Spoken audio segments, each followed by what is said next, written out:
महाभारत हिंदुओं का एक ऐसा काव्य ग्रंथ है जिसमें छल बल रणनीति और राजनीति का ऐसा उदाहरण मिलता है जो शायद ही किसी और ग्रंथ में देखने को मिलता हो।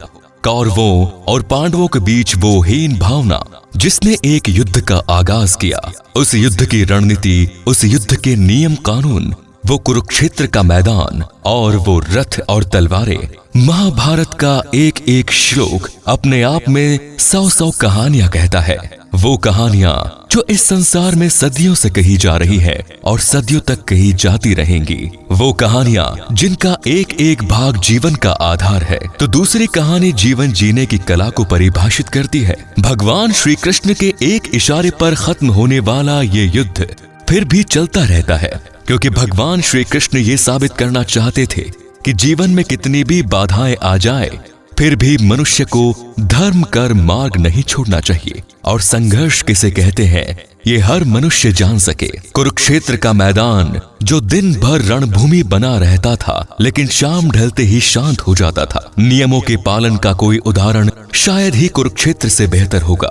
ये वो मूल्य है जिनके पालन से किसी का भी जीवन उत्तम बन सकता है, लेकिन इंसान इन मूल्यों को न कभी समझाता है और न ही इनका पालन करता है। जब हम स्वयं ही अपने मूल्यों को भूलने लगते हैं तो कोई दूसरा उन्हीं मूल्यों को मानेगा, इसकी अपेक्षा हम कैसे कर सकते हैं। अंग्रेजों ने दावा किया कि महाभारत केवल एक काल्पनिक कथा है। ऐसा होना वैज्ञानिक रूप से संभव नहीं है और अधिकतर लोगों ने उनके द्वारा फैलाए गए झूठ को ही सत्य मान लिया। और अगर नहीं माना तो ये साबित नहीं कर सके कि महाभारत एक सच्ची घटना है। अंग्रेजों द्वारा बनाई गई शिक्षा प्रणाली जो कहती गई हम लोग उसे मानते गए। क्या सच और क्या झूठ बिना जाने बस हम आगे बढ़ते गए, क्योंकि इस रफ्तार भरी दुनिया में हमारे सामने इतना कुछ नया आता गया कि जिसे याद करते करते हम यही भूल गए कि हमारे ग्रंथ और उनमें बताए गए मूल्यों ने क्या कहा था, उनकी सच्चाई और उनकी अच्छाई क्या है और क्यों है। खैर, धर्म अगर हम इंसानों का ही मोहताज होता तो कब का खत्म हो जाता।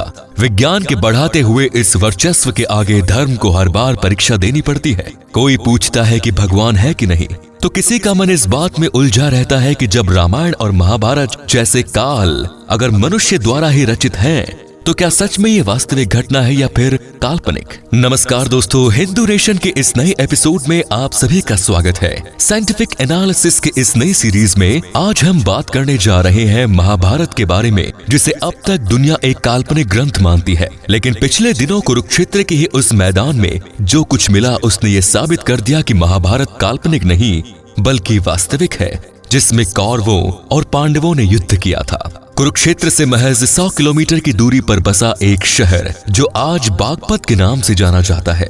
वहां मौजूद एक गांव जिसका नाम सिनौली है।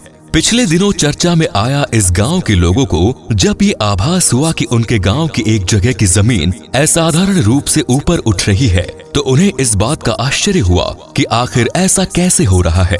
गांव वाले जब तक ये बात समझ पाते कि तब तक पुरातत्व विभाग यानी ASI को भी इस बात की भनक लग गई। आर्कियोलॉजिकल सर्वे ऑफ इंडिया की टीम ने जो कुछ भी यहाँ खोजा वो अद्भुत और अविश्वसनीय था। इस पूरी जमीन को खोदने पर यहाँ तांबे के टुकड़े और सैकड़ों की संख्या में रहस्यमयी कब्रें, कुछ अन्य धातुओं के टुकड़े और एक पूरा का पूरा रथ। इस खुदाई में पुरातत्व विभाग के हाथ लगा।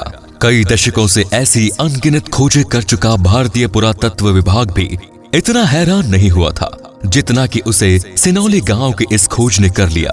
यहाँ पर तैनात खोजकर्ताओं का कहना था कि जमीन के नीचे मिलने वाली चीजों से वे बिल्कुल भी हैरान नहीं है। वे लोग तो इस बात की गुत्थी में उलझे हुए हैं कि यहाँ पर मिला रथ आखिर 5000 साल पुराना कैसे हो सकता है, क्योंकि तथाकथित थ्योरियों के अनुसार लगभग 1500 वर्ष ईसा पूर्व जब आर्यों ने भारत पर हमला किया था तब भारतीय सभ्यता रथ का इस्तेमाल नहीं किया करती थी। ये आर्य ही थे जो पहली बार हिंदुस्तान में रथ के द्वारा आए थे। तो सवाल ये उठता है कि अगर ये थ्योरी सत्य है तो सिनौली गांव में मिला रथ 5000 साल पुराना कैसे हुआ। संयोग की बात यह है कि आज से लगभग 5000 वर्ष पहले ही महाभारत की घटना घटित हुई थी। वो काल, वो सभ्यता जिसमें हाथी, घोड़े, रथ और तलवारों जैसे अनेकों हथियारों के उपयोग का वर्णन है।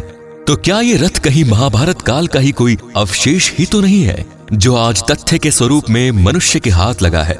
जिसने तथाकथित थ्योरियों के दावों को सिर निकार कर दिया हो। क्या सच है और क्या झूठ, ये भगवान ही जाने। लेकिन महाभारत काल को काल्पनिक समझने वाले पहले 5000 वर्ष पुराने इस रथ को अपने लॉजिक के चश्मे से जरूर देखें, जो तथ्य स्वरूप आज हमारे सामने मौजूद है, जिसकी पुष्टि स्वयं आर्कियोलॉजिकल सर्वे ऑफ इंडिया ने की है। इतना ही नहीं, इस खुदाई में तांबे से बनी 3 तलवारें, 2 चाकू और रक्षा कवच जैसी ढाल, एक मशाल का सांचा और एक हेलमेट जैसे आकार का ढांचा भी मिला है, जिनको साथ में सम्मिलित करके देखा जाए तो ऐसा लगता है कि मानो ये सारी सामग्री युद्ध की है।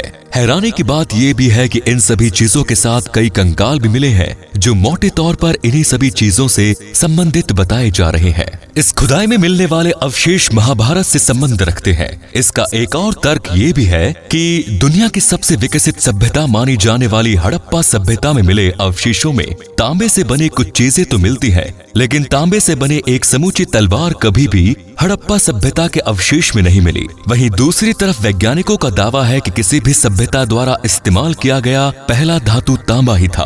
तो क्या ये इस बात का इशारा नहीं है कि तांबे से बनी ये सभी चीजें उस सभ्यता की है जो हड़प्पा से पुरानी ना सही कम से कम हड़प्पा के आसपास दौर की ही एक सभ्यता है, जहां केवल तांबे से बनी चीजों का प्रयोग होता था और वो लोग युद्ध कला में अच्छा कौशल प्राप्त कर चुके थे।